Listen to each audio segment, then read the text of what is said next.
Bismillahirrahmanirrahim. Assalamualaikum warahmatullahi wabarakatuh. Sebagai kelanjutan dari materi hipotesis penelitian, di sini kita akan bicara tentang alat uji. Alat uji untuk menguji sebuah hipotesis. Yang pertama adalah uji perbedaan. Uji perbedaan ini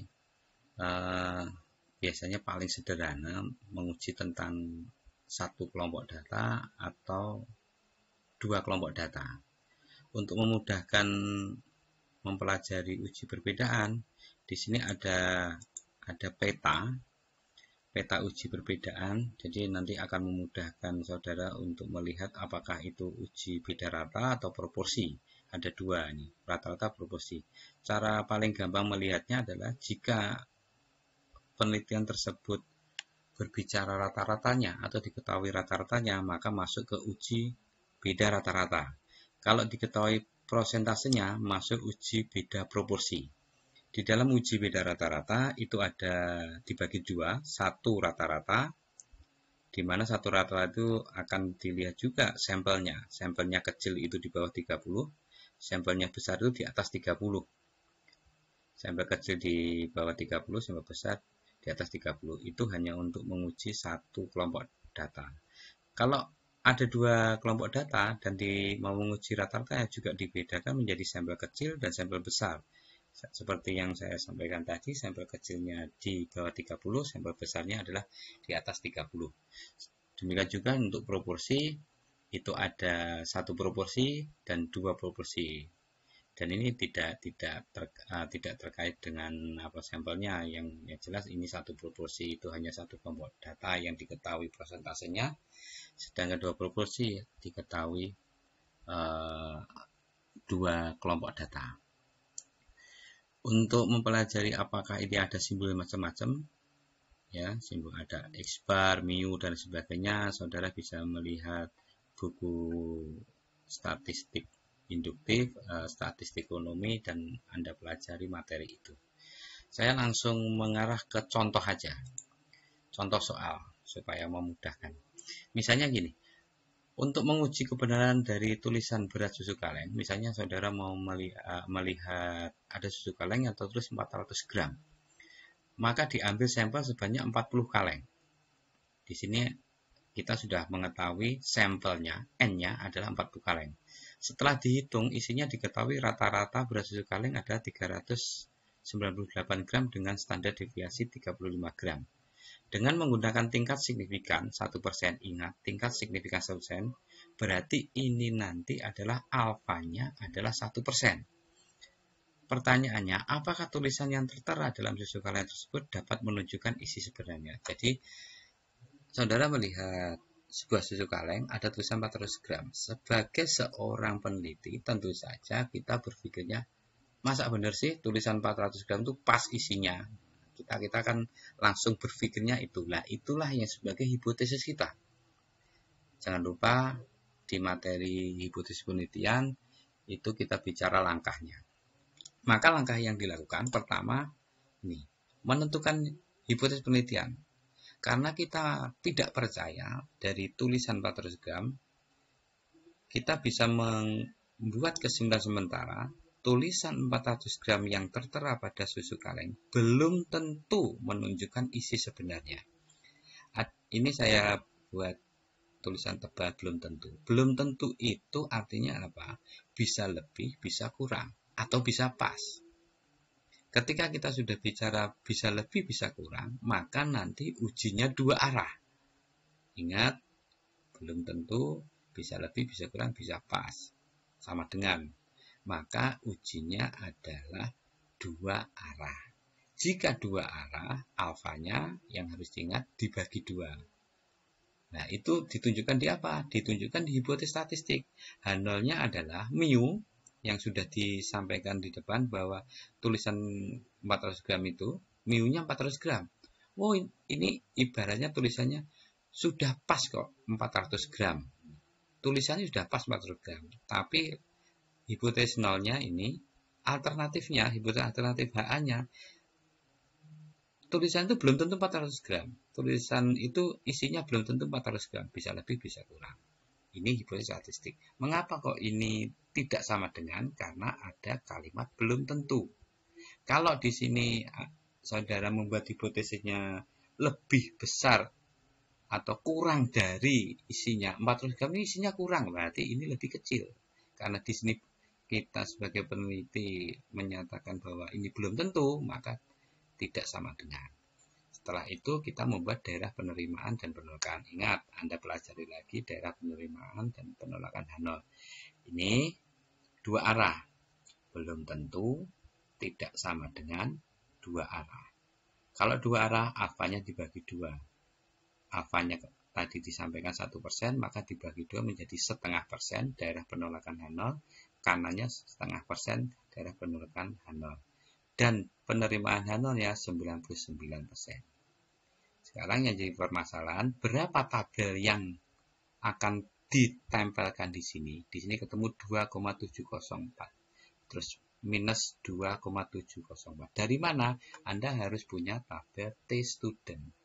Ingat, alfanya setelah dibagi 2 adalah 0,5%. 0,5% itu adalah 0,005.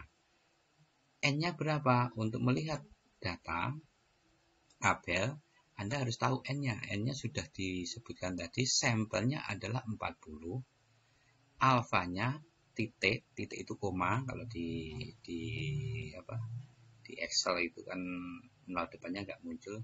0,005. Temukan 40 dengan 0,005 menjadi 2,704. Maka di sini untuk tabelnya ditempelkan di daerah ini min 2,704, yang ini kanan positif 2,704. Kita sudah ada 3 tahap, kurang 3 tahap lagi. Setelah ini diperoleh, baru kita menguji tadi. Menguji dengan memakai alat, mencari nilai hitung.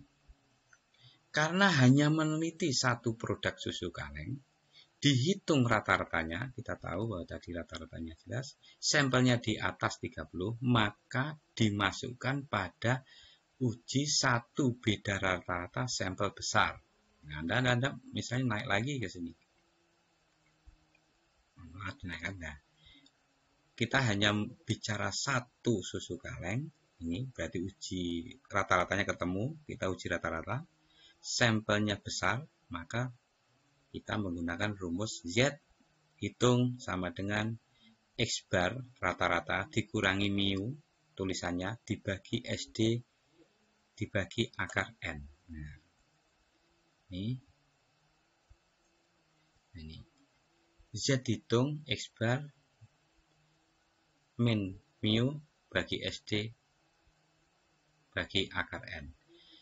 Anda lihat tadi contoh soalnya, rata-ratanya setelah dihitung adalah 398 dikurangi mu-nya 400 gram, tulisannya 400 gram di kaleng, dibagi 35, standar deviasinya, dibagi akar 40. Nah, ini harus pintar-pintar menggunakan kalkulator. Setelah dihitung ketemu min 0,364. Langkah selanjutnya ketika sudah ketemu min 0,364, maka membandingkan nilai hitung dengan nilai tabel. Nilai hitung lebih besar dari tabel. Nah, ini kalau yang masih bingung nanti belajar lagi antara min dan positif. Atau min 0,3614 lebih besar dari min 2,704. Artinya H0 diterima, HA ditolak. Nilai hitung di daerah arsiran. Anda lihat min 0,364, Anda masuk ke daerah ini. Min 0,34 berada di sini. Berarti berada di daerah penerimaan H0 atau H0 diterima. Berarti di sini. Nggak mungkin di sini min 0,314. Ketika berada di daerah penerimaan H0, maka yang benar penerimaan H0, berarti kan yang benar ini. Bahwa H0 benar, ini salah. Padahal awalnya belum tentu itu mengarah ke sini. Nah, ya kan? karena nilai hitungnya berada di daerah penerimaan H0, ya, berarti H0, maka yang diterima adalah H0-nya. H0 diterima, HA ditolak. Ya. H0 diterima, HA ditolak. Nah ini H0 diterima, HA ditolak. Nilai hitung di daerah tidak hasilan. Kesimpulannya apa? Karena pada saat awal peneliti hipotesnya belum tentu dan itu berada di poin di HA, maka tulisan 400 gram pada susu kaleng secara rata sudah menunjukkan isi sebenarnya atau hipotesis penelitian ditolak. Mudah bukan? Sangat mudah. Artinya apa? Kita harus teliti dan ini tidak bisa langsung langkahnya loncat ke bawah langsung mencari nilai hitung, itu tidak bisa, tapi harus secara bertahap. Anda harus mencari di sini, menyatakan hipotesisnya penelitian apa, karena hipotesis penelitian ini kalimat belum tentu itu menunjukkan tidak sama dengan HA, H0-nya apa, HA-nya apa, daerah penerimaan apa. Ini harus dilakukan sehingga ketika sudah masuk ke langkah ke-5, ini ditempelkan di sini membandingkan. Ketika di sini itu larinya ke sini, ini ternyata benarnya ini yang benar adalah HO dan ini adalah salah. Nah, ini adalah salah, maka kesimpulan ini menjadi tidak benar. Tulisan paragraf internasional belum tentu ini menjadi tidak benar. Yang benar adalah tulisan 400 gram sudah menunjukkan isi sebenarnya. Oke, itu yang singkat banget pelajaran contoh soal 1 dan tugas Anda tentu saja ada 2. Soal 1 ini mohon maaf ini keliru. Soal 1 ada pemilik pabrik. Anda harus hati-hati mengerjakan secara pelan-pelan dan bertahap seperti yang tadi. Dan yang kedua adalah tentang ibu rumah tangga belanja di minimarket 70%. Sekian, terima kasih. Selamat mencoba. Semoga saudara paham penjelasan saya singkat ini. Wassalamualaikum warahmatullahi wabarakatuh.